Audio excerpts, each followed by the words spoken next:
Good morning, good morning, good morning. Welcome to another episode of She Woke Up Dreaming. I'm so excited for today's guest. Guys, you do not want to miss anything that comes out of this woman's mouth. It is Tina Moore. Let's give her a round of applause. Good morning. Good morning, Ebony Bailey. How are you? I am wonderful. How are you? I'm amazing. Thanks so much for having me. This is going to be fun. This is a ride, y'all. Trust me. When I tell you she has energy, but she's full of a wealth of knowledge and she is not scared to share it and she wants to push people forward. So go ahead and get your notepad out. If you're doing your hair, put that down so you can write. Whatever it is, she's going to have so much to share with you this morning. And I'm excited about the dialogue because I've talked to so many women, and it's very great to hear everyone's perspective because then you can see where you fit in their story and you can move forward and get the strength and the encouragement that you need. And so you have an awesome story, and I only know part of it. I don't know all of it, but who else to bring on other than you? Wow. So I want you to tell our viewers that are out here listening, who you are. Let them know who you are. I am Tina Moore. I own Tina Moore Global. I am a confidence coach. And as a confidence coach, I love helping emerging leaders and aspiring influencers to unleash their potential, to figure out who it is they're called to. And I love helping them walk in power they never thought they had so they could boldly show up and serve the millions of people who are waiting on them. For all of my life, I have been a motivator. For all of my life, I have been a teacher in some sort. In all of my life, I've been a pusher. I'm a champion of underdogs everywhere because at some form and stage in life, I've viewed myself as an underdog. Um, so I love pushing people past their comfort zone. Some people call me a comfort zone evictor. I'll take that. I'll take that. But I've been a builder. What I found out about 10 years ago is that I've always been a builder of movements, a builder of people, a builder of businesses. It's just in my DNA. It's what I do. But I love building the confidence level of women, especially. So that's what I do. That's who I am.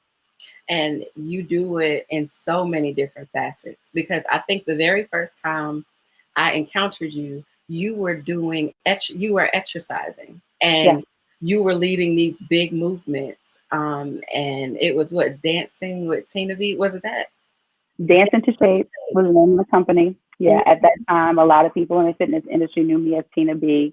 But like I said, I've always encouraged, motivated, pushed, inspired people. At the core of who I am, that's just who I am. That's the common denominator. But like you said, Ebony, in different phases, different facets of life, it shows up in different ways.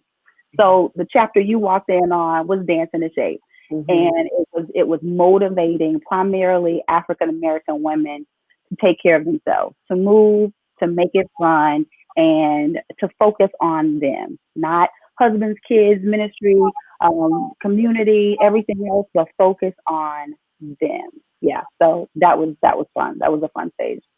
Because we tend to lose ourselves. You said mom, wife, all these other areas. We give so much out to all those other pieces. And then when it comes to us, we have nothing left. We're tired, we're drained, and we can't give our best selves anything because we're exhausted. That's true. That's true. And you know what, Ebony? Men don't have that issue.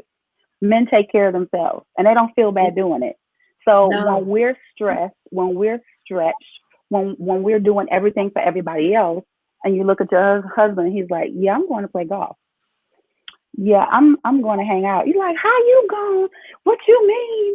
Don't you realize?" And they're looking at you like, "Yeah, but nobody asked you to do Mhm. all of that." So sometimes we don't pause long enough to say, "Okay, I can take care of me and I don't Mhm. have to feel guilty about it. Yeah, I don't yeah, have to feel guilty about it." that's it. Yeah. That guilt part, especially when you have children, sometimes you don't know how to separate the two. But Yes. as one of my closest friends told me, Ebony, and I know this is something that airplane they say on the airplane, put your mask on first. Yeah. And I just learned that. I just learned how to Yeah. put my mask on first. And then I can be of service to the rest. My family is big. It's 7 of us. So when I'm not right, oh, the rest of that house, Nobody's right. no ma'am. Nobody. And they know it. And they know So what they it. really want to do sometimes, they really want to turn to you and say, uh, Mama, can you get right so we can be Hmm. right? But we Yeah. don't think that way. We think if I get all of y'all right, Hmm. then everything will be right. So yeah, women, if you're watching this and you're listening, and you're saying that's kind of me, that's kind of me, and I never thought about that. Learn to focus on yourself. Yeah. Take time for you. At the beginning of this month, I declared that this month was going to be about me. So I was going to pay extra special attention to Mm. me all month. Extra special attention. Because, like you said, if I'm not in line with who I am, then my kids, my business, Yeah. my movement, the people that I lead, yeah. So it starts with us. It It starts definitely with us. does. It definitely does. And so when we start talking about where you've come today, we've experienced so much stuff over our life. I'm sure you have a story and you have a journey. And so if we can jump straight in. So if you had to use one word to describe your journey up until this point, what would that word be and why? It would be overcomer because I've been faced with a lot of obstacles, but I've overcome each one. And that's everybody's story, right? That's everybody's story, but we all have different chapters. Our journey's different. So it Hmm. was the overcomer. Whether it's being the youngest in my family, I am the youngest of 7 siblings. There's a big age gap between me and my closest sibling. So feeling like it's them and it's you, overcoming that I'm not as connected as I think I should be, or I'm not as connected as everyone else, or whether it's small city, small town girl moving to a big city. How do I connect? What do I do? And then at that, starting a business and being a young Black woman who's an entrepreneur who left corporate America and said, you know what, this isn't for me. I'm going to chase what it is that I want to do. Yeah. And starting from the bottom and building that over 10, 12 years, from divorce to domestic violence to emotional abuse to financial abuse to foreclosure to car repossessions to being homeless with 2 kids and no food in the refrigerator, broke, no car, walking, all of that. So, and this is all while you see me live on social media, doing everything that I do on a regular basis. I'm not talking about 15, 20 years ago. So yeah, overcoming every single obstacle that pops up. And I'm only an overcomer because of my father, because of who I'm connected to, because of my creator, because of Abba, because he spoke a word to me years ago, and it doesn't matter what comes up. I know this is just another obstacle because he said what is on my life. So if he said it, that's it. That's Why am I gonna give up? whew, you said a mouthful. To have overcome so many things, and like you said, you still showed up because you had so many people that were depending on the things that you started and the movements that you started. And while you were growing, other people, they didn't know that you were dealing with the stuff that you were dealing with, but you were present. Like when I tell you she got on and she was rise and shine with like, and she was there, eyes glistening, face all beat together with energy. And she wasn't talking about her personal life, what was going on. No, she was pushing and encouraging you to be your best self. It was many times that I would click on your lives and I would listen and I would say, okay, Ebony, when she was like, when are you going to show up? When I tell you I hear that, when are you going to show up? There are people waiting for you. That's even part of the reason why I can say I woke up, because I watched and I listened. I'm a thinker, and I listen and I observe. I love words. And so I would hear certain things and I would grab it. And I said, maybe that wasn't intended for me, but I'm gonna grab it anyway. And I kept hearing you say, when are you gonna show up? There are people depending on you. And I said, I gotta wake up. I have to. It's necessary because there are lives that are waiting. Like, how am I going to hold up someone else's progression because I won't show up? You said a whole lot. You said a whole lot. Like during that Rise and Shine broadcast stint, um, there were so many mornings that I went live and I had no idea what I was going to talk about. And God would say, talk about this, or this is your title. And he wouldn't give me any more than that. And I'm like, well, you going to tell me what? I want some points. I don't get no points. And 3 points on the close. I don't get, nope, go Nope. live. And for a long time, he had me repeat that. What are you waiting for? Why are you still waiting? Where are you? Get in the game. People are looking for you. And I said, God, okay, I think you gonna give me something else because I think they tired of that. Like I said that a lot. He's like, no. And it wouldn't fail, Ebony. Somebody would be in my inbox like, that was for me. That was for me. I did X, Y, and Z yesterday because that was for me. But the thing is, just like it was for everybody else, it was for me. It was for me because I was going through one of the toughest seasons of my life, but I could have gave up. I could have decided not to show up. Mm-hmm. But he was speaking to everybody else and he was speaking to me at the same time. No, you got to show up because people are waiting for you. Like, yeah, if I would have told everybody what I was going through, they would have been like, oh yeah, girl, don't worry about it. Take care of you. You ain't got a broadcast shoot. I didn't know you was going through all that. People would have gave me a pass. Believe me, people would have gave me a pass. But I needed to show up. I needed to show up and I needed to realize how necessary my voice was. And I had to realize how necessary me being in my space was because it is important. You can go through abusive situations and feel like, okay, you know what? It really don't matter. I can fall back. I can just melt into the background and everything will be okay. And God was like, no, I'm going to make you show up by empowering other people to show up. Because you got to show up to tell them to show up. And if you're going to tell them to show up, they got to see you show up. So show up. And it's a testament to how sensitive you are to the spirit, because there were times that I would listen and you would say, this is not even what I had planned to talk about. And when you say that, then 45 minutes later, it would have seemed like you had it line by line and you had a script, but you didn't. And you could tell that it was free flowing. And so I know even for me, my writing is therapeutic and it helps me. And as I'm writing, I'm changing the way I'm thinking and it's shifting my atmosphere.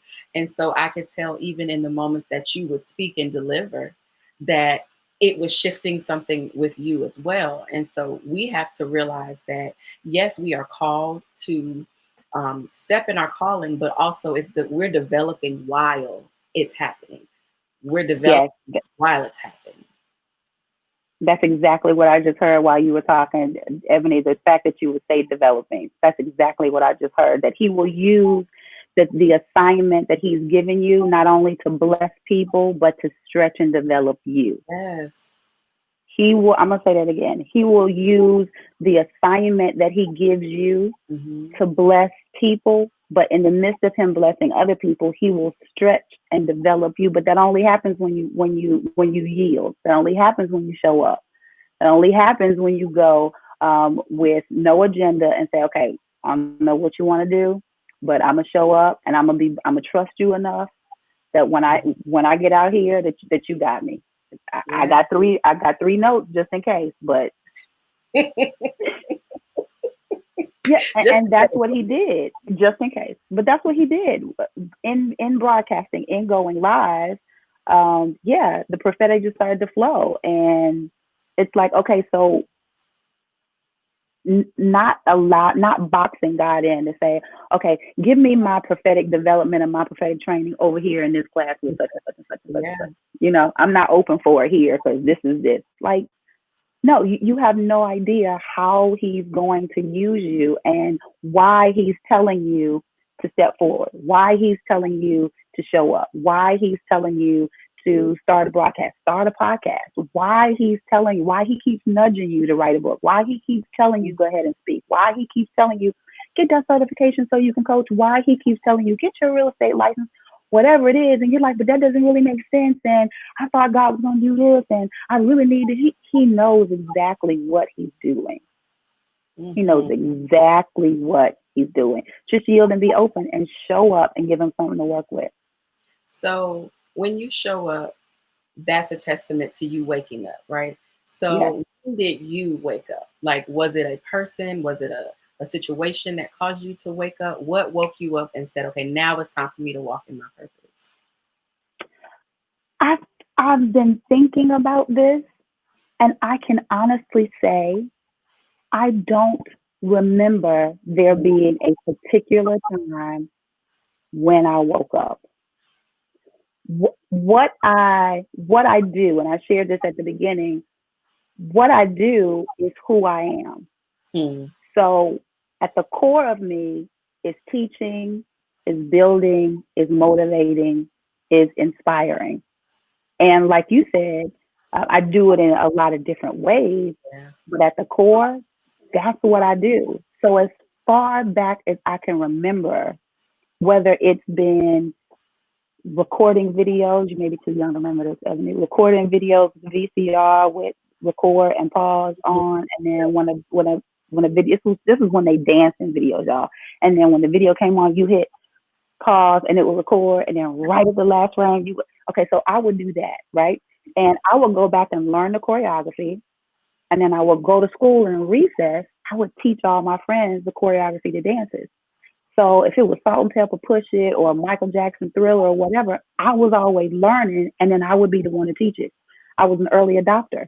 Just like it showed up years later, I jumped on Periscope first. So now I teach people how to go live. So Mhm. what I've been doing, whether it's been leading groups at church, leading dance ministries, or starting a business, or a Keep It Sexy Sister movement for women, or Dancing in Shape, or New Now Next for emerging kingdom leaders, or whatever it's been in between all of that, it's always been teaching, motivating, inspiring, and pushing people.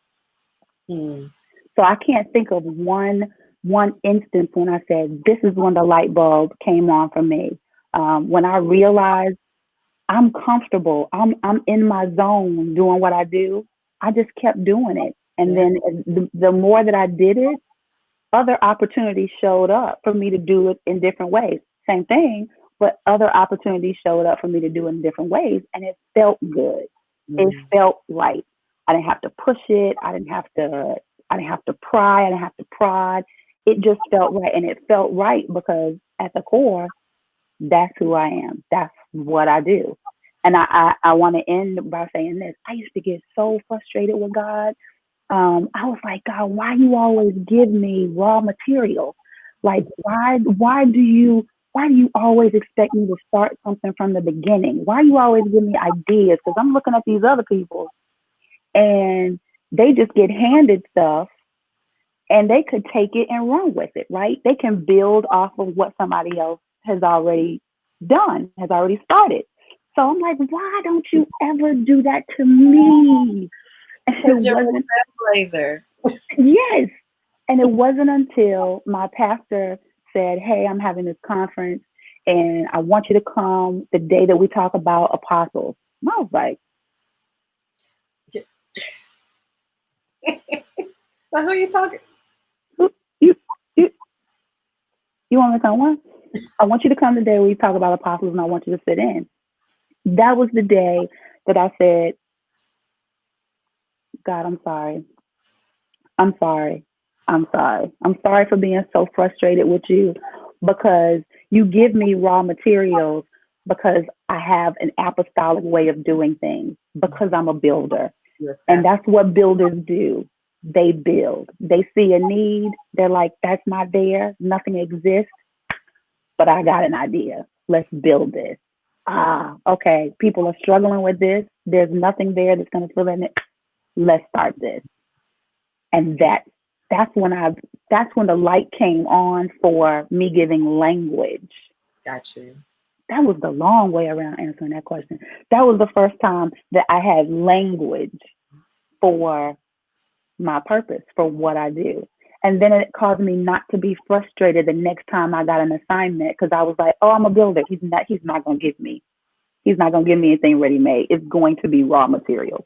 Yeah. So when I used to be frustrated with the raw materials, now I was like, okay, I know that's all I'm getting is raw materials. So let's make these raw materials pop.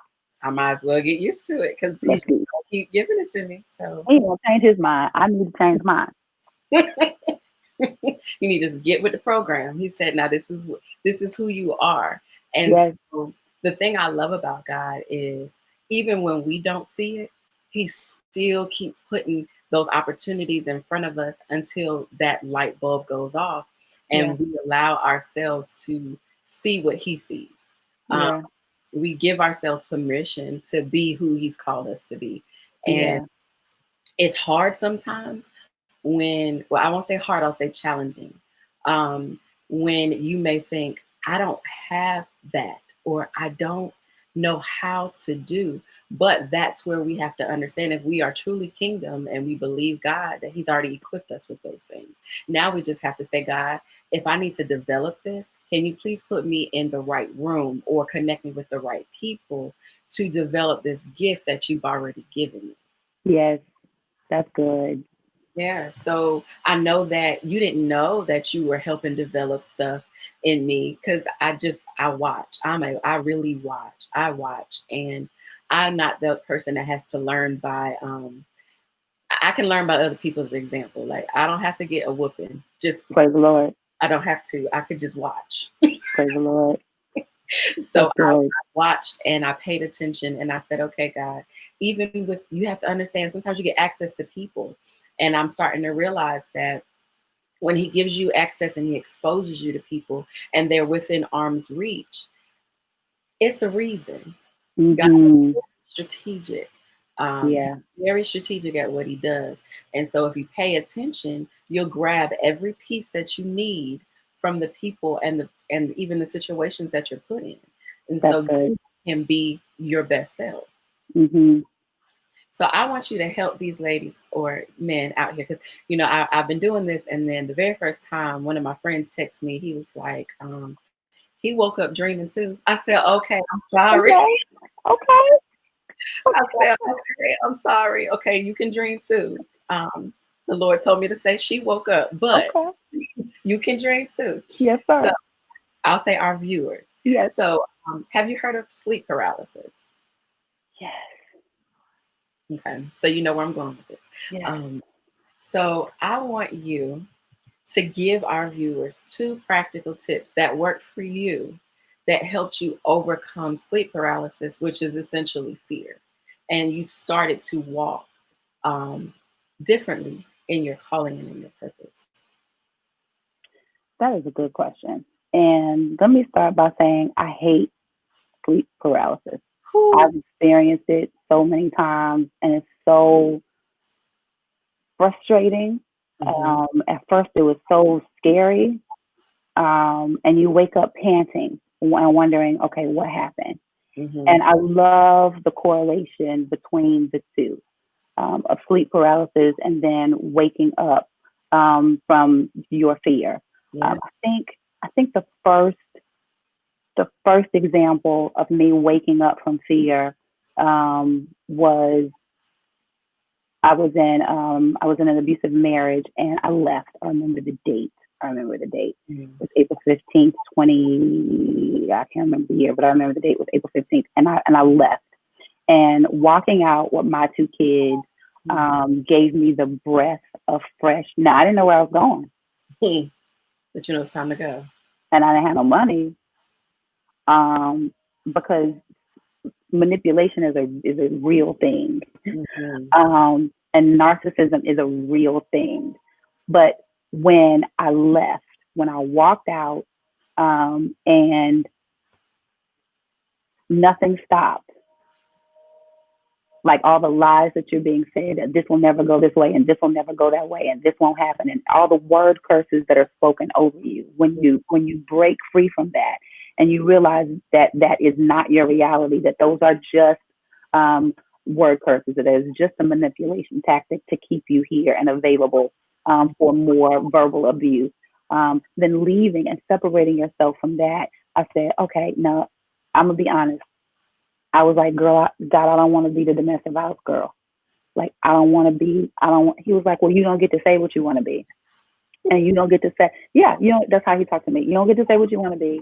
And if that's what I want you to tell, and that's what I'm going to have you tell. And he said, and eventually I'm going to have you tell your whole story. The whole thing.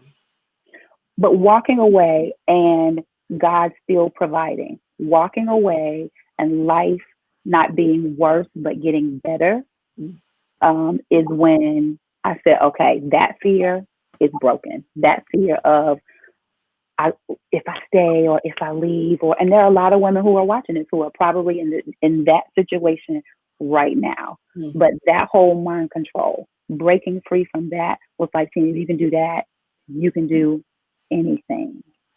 You can do anything.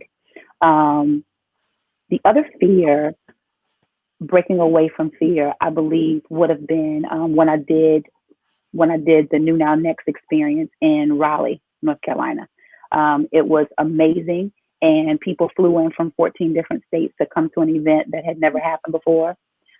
I was shocked. God said, do this, and I did it. And I was like, but God, I ain't got no money. But you told me to leave, and I just left. So now you want me to have an event. And the very day that people were posting their selfies, and I'm in the airport, and they were on their way, all hell just started to break loose. And I started to have a meltdown. And after calling some very trusted friends and taking a deep breath, God started moving. Yeah. And I was like, okay, this is just another example. This is just another example of being an overcomer. This is another example that if you're going to show up, go ahead and show all the way up, because he's going to make sure that the very thing he put into you, that you're going to be able to walk it through, that you're going to be able to walk through it. So those were two big examples of sleep paralysis. Like being so, when I experience sleep paralysis, if you know it's happening, you just can't do nothing about it. You're Nothing. screaming inside your head, and you know what's going on. Just like being in that in that relationship of, I know this is wrong. Like, I really want to get out. That is the screaming in your head, get out. I can't take this another day. But saying, okay, but what about my money? But my money is tied up in it. I don't have access to this no more, because now I've been coerced and manipulated into doing this, and this, and it's all been a setup so you can be totally dependent. So, and just breaking out of that. Like when you finally jump out of sleep paralysis, like Mm-hmm. your heart is beating, but you haven't been running anywhere. You've been asleep. Yeah. So those were two instances where I had to break out of fear. I had to break out of that box, because there was so much more that was waiting for me. And the crazy part about sleep paralysis, like if you actually experience it, you can feel, you can smell, like everything, your senses are working, but you just can't move.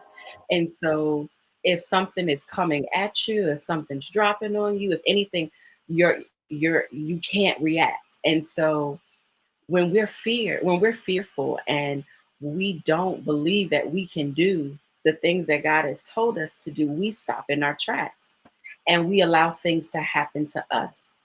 And the one thing that I know is that our words create our world, right? We are creators by nature.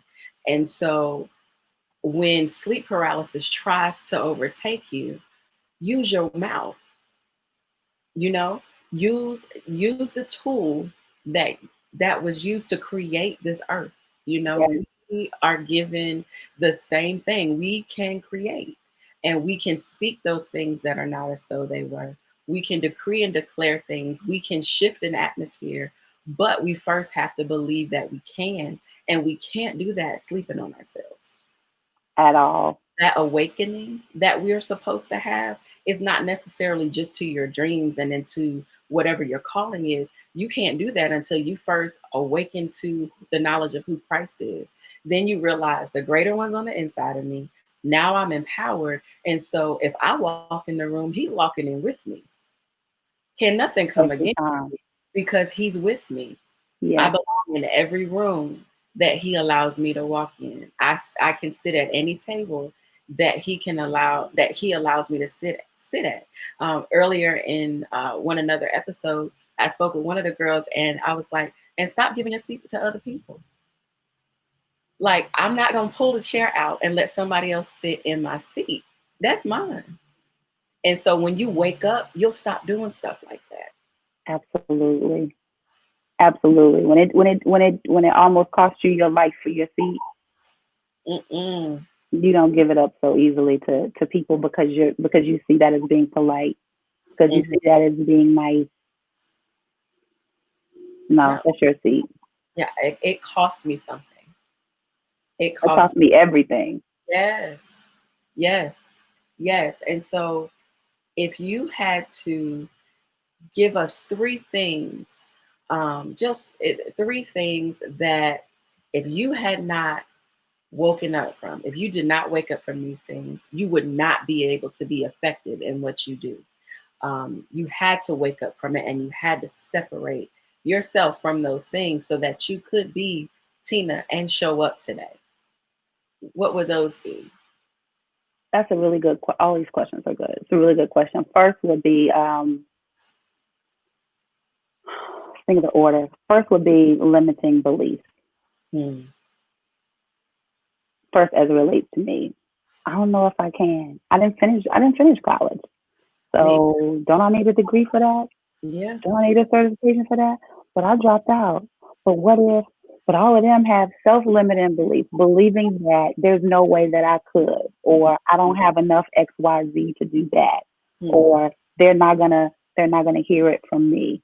Self-limiting beliefs. If I'm gonna show up, if I'm gonna live my life out loud, Hmm. then that part had to go. And I can be honest and say sometimes when we step in new rooms, sometimes when we step in new territory, that tries to creep back in because you're not comfortable. This is new, right? Like you were saying, a seat at the table. When you used to the room and the table and the people, oh yeah, I deserve a seat at this table. But what about when the room changes? Hmm. What about when all the seats? What about when the seats are bigger? What about when it's all new faces at the table? You're like, okay, I Hmm. knew about the last table, but this table, This. you sure God? So self-limiting, Hmm. self-limiting beliefs, right? And then another one, of course, everybody probably says this one would be fear. And I will say this, I'll take it a step further: fear the unknown, being afraid that you don't have control, being afraid of, well, I don't know what's going to happen if I. Look, a lot of people write books, not that many people release them. That's true. It's easy to write a book, but sometimes it's hard letting it go. It's hard publishing it, right? A lot of people write songs, everybody don't record them. Yeah. So it's fear of the unknown, of how are people going to receive me? Hmm. Is anybody going to buy it? Um, if I call myself a coach, some people going to laugh. Um, if I say yes to the call that's on my life, what about the people who know my past? They're Hmm. going to be like, you are what? Hmm. Girl, they said you was preaching. Which I know you ain't preaching as much as we used to smoke and drink and cuss. It's all of that. That was two, right? Hmm. I would say fear of failure, Yeah. thinking, talking yourself out of something because you already have come up with it in your mind that it's not gonna work. Hmm. Hmm. It's not gonna work. I mean, how am I gonna do that with? And fear of having people see you fail. Hmm. We're very concerned with how we look. We're very concerned with how we're perceived. We're overly concerned. Hmm. with how we look and how we're perceived. And I think if we get to the point where it Yeah. doesn't matter if they buy, because you know what, it may not be for them. Hmm. It doesn't matter what they think. None of what if none of that matters?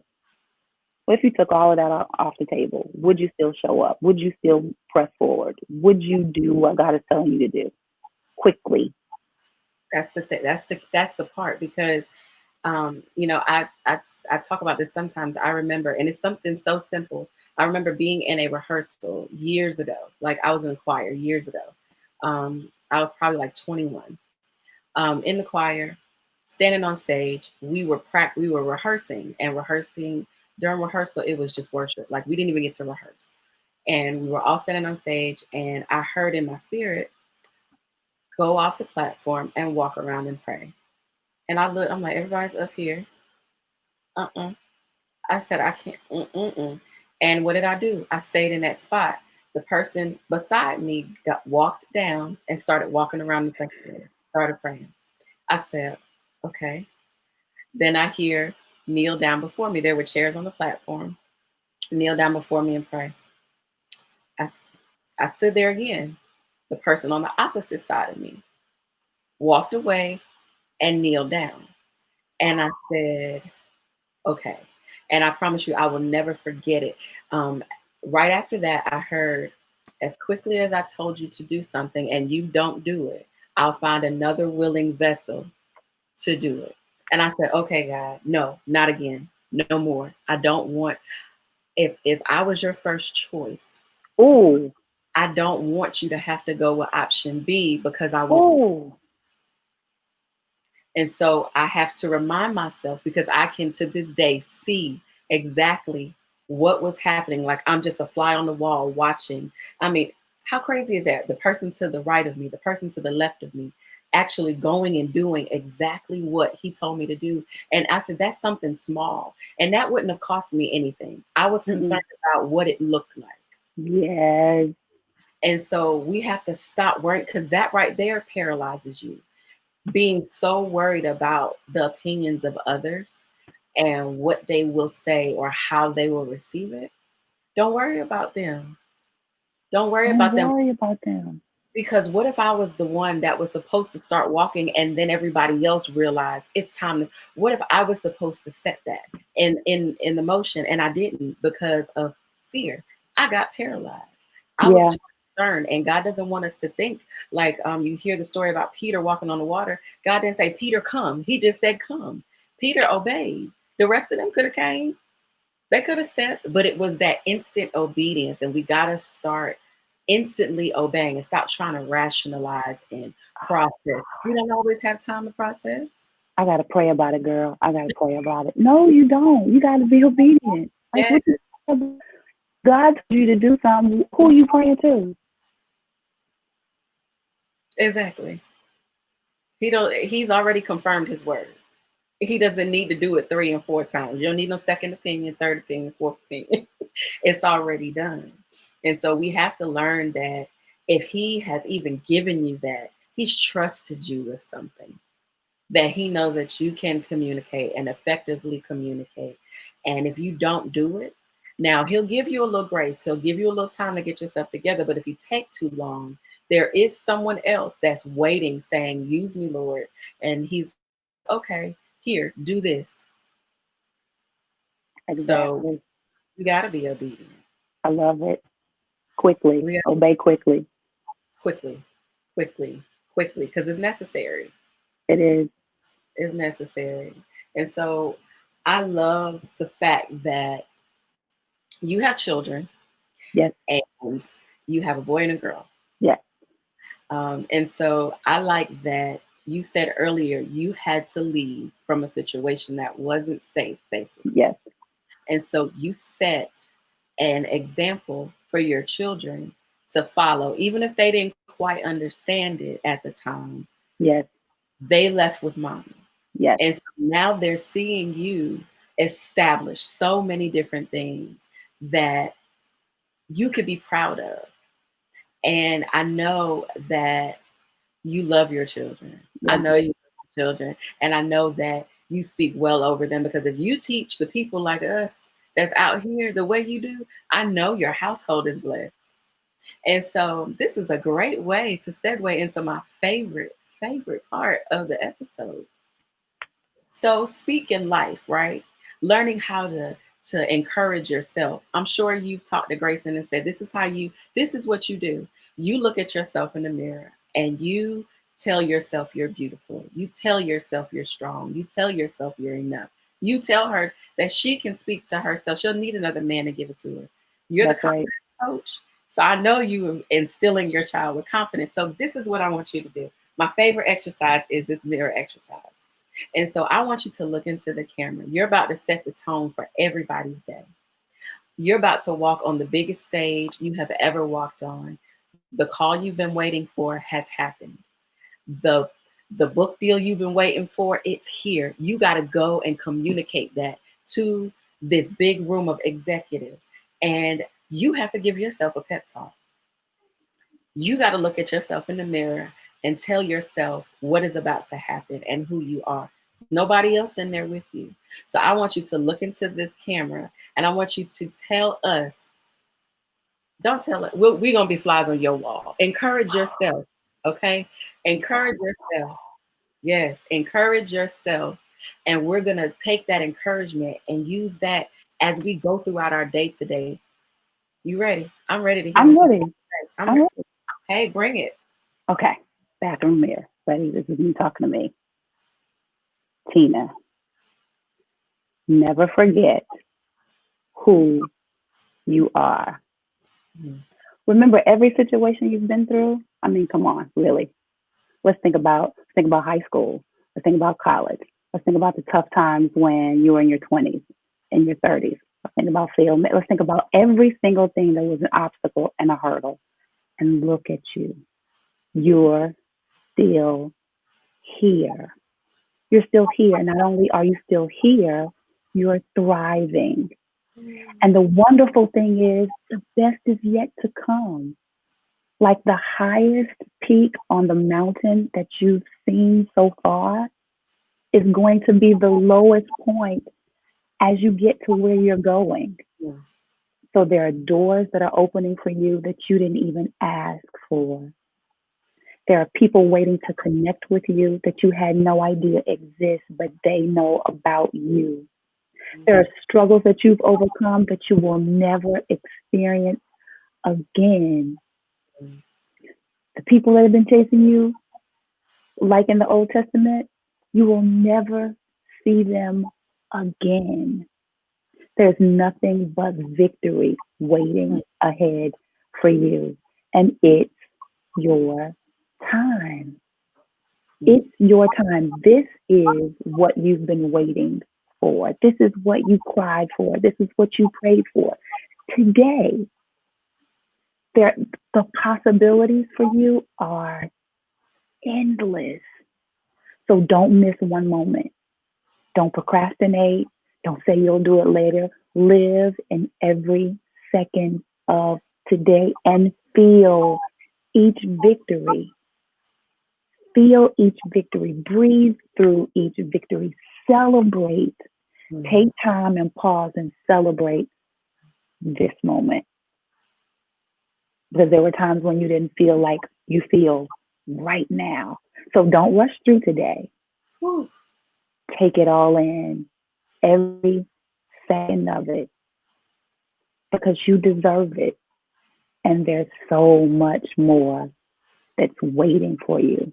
So you deserve to be excited. Mhm. You deserve to bet on you because you're a winner. Your life has proven it in the past, but eyes have not seen, Mhm. neither have ears heard the things that God has prepared for you. And then not only that He's prepared for you, but that's waiting right around the corner Yeah. for you. So keep your eyes open. Don't look back. The Mhm. past is behind you. Keep your eyes open. Look forward.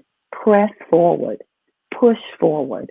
Yeah. Move forward because there's amazing things right ahead of you. Yes. Yes, it's time to dream awake. It is time to dream Yes, awake. And what I mean by that is anything that you dream when you're sleeping, you can see in the natural.